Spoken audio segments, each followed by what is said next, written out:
Laurel Communications Director Audrey Barnes, and this is a special presentation from Laurel TV. We want to offer you some valuable tips to help you weather the next snow emergency.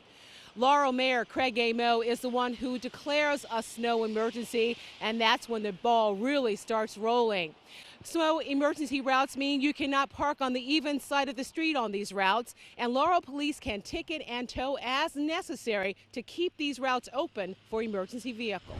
I'm here with Robert Fareed, Director of Public Works for the City of Laurel, talking about snow removal preparations. And of course, the Salt Dome seems like the perfect place to do an interview like this because salt is so key to any kind of snow removal operation, isn't it? Yes, it is. The salt is what you need to put down on the streets so that the snow cannot stick to the streets, and after the storm's over, we get back down to pavement. How do you prepare for a salt dome? How do you know how much to order each winter? Well, it's based on each storm. We keep track of how much we use, and we replenish after every storm. Or if we know we're in for a substantial storm, we place an order prior to the storm hitting just to make sure we have enough to cover what we use. And of course, you don't wait till the last minute to load up your trucks and get them ready to go. No, we have trucks loaded and ready and put inside of a building, so that way all they have to do is start it up and head out. What's your philosophy? Do you start pre-treating the roads before the snow comes, or how do you handle it here in Laurel? Yes, the best bet is probably about an hour or two before anything starts falling from the sky. We go out and pre-treat every road with a layer of salt. And the most important thing for residents is to be aware that you're going to hit the main streets first, right? That's correct. Snow emergency routes are essential for emergency personnel to be able to get around, so they are first and foremost. When will you get to residential streets?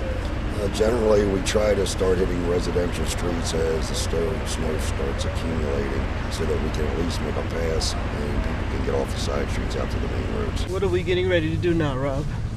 We're tandem plowing to get the roads down to bare ground, if possible, to remove the excess snow off the streets. Tandem plowing means we have two trucks following each other to get all the salt or all the snow off the streets.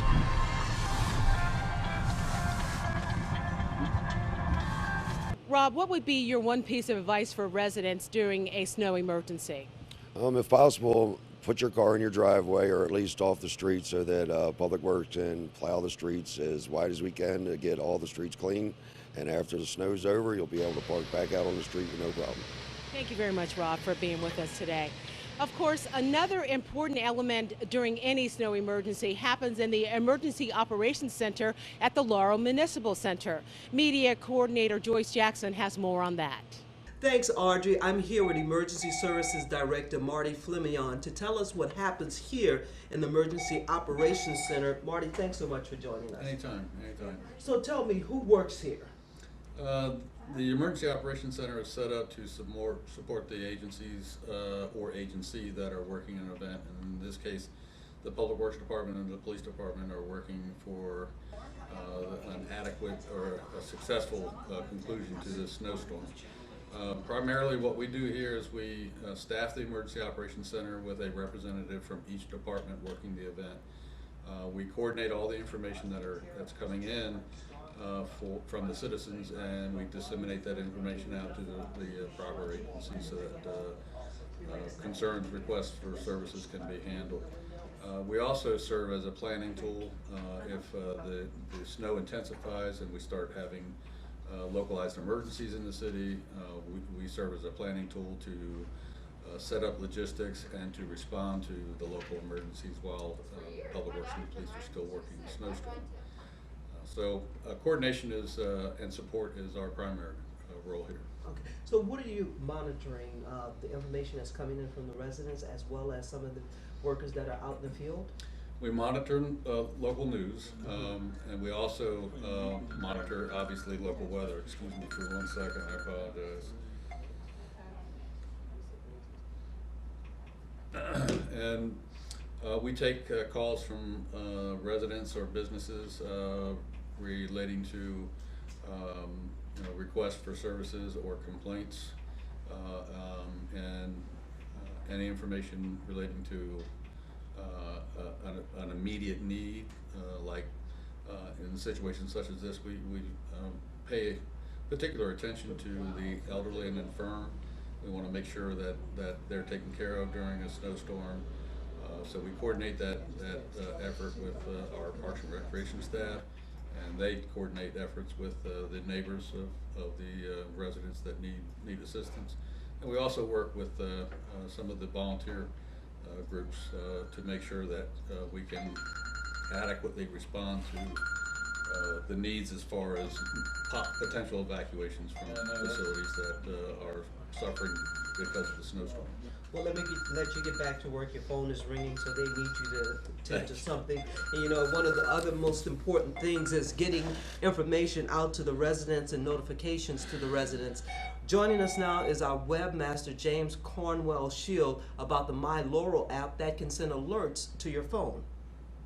Hi, I'm James Cornwell Shield with the City of Laurel Department of IT, and I'm going to walk you through getting notifications through the My Laurel mobile app. So the first thing you're going to want to do is, of course, download the app. For Google, you'll want to go to the Play Store. For iOS, you'll go to the App Store and just search for My Laurel. And it'll be the first thing that comes up.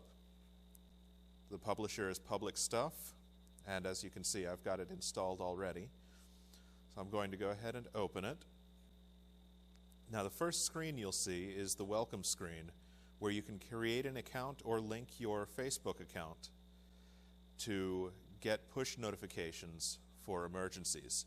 So you can sign up right here just by clicking the Sign Up with Facebook button, or by entering a new username and email address and password. That will allow you to log into the application and get push notifications of emergency alerts and just about any other major alert that we need to send out. So I'm going to go ahead and sign up with Facebook, and it'll take you to a Facebook login screen where you'll enter your email address that you've used to register your Facebook account and your Facebook password. Then click Login, and I'm not going to type all of that. Once you've clicked Login, it will take you to the My Laurel app home screen, where you can submit service requests, view nearby service requests, get news, alerts, see calendar events, and all sorts of other things that the My Laurel app has to offer. If you've already made it to this screen, perhaps by hitting the skip button like I just did, you can hit the menu icon in the top right, go to Settings, and it'll take you right back to the sign up page. So if you haven't made an account, create one now, and you'll be able to receive push notifications to your phone whenever we have an update for you. If you have any questions about the My Laurel app, call 301-725-5300. Besides the My Laurel app, there are several other ways to get emergency notifications and updates during the storm. You're already watching one of them, Laurel TV. Our bulletin board is updated during snow events. Another thing you can do is follow us on Twitter @LaurelPIO, or follow @City of Laurel to get much of the same information. And of course, you can also follow Mayor Mo @LaurelMayor on Twitter. We also constantly update the City of Laurel Facebook page, and we also tape and record regular updates on our media and information line. That number is 240-294-1307. And don't forget the City of Laurel's website, cityoflaurel.org. That's it for now. I'm Audrey Barnes. Thanks for watching.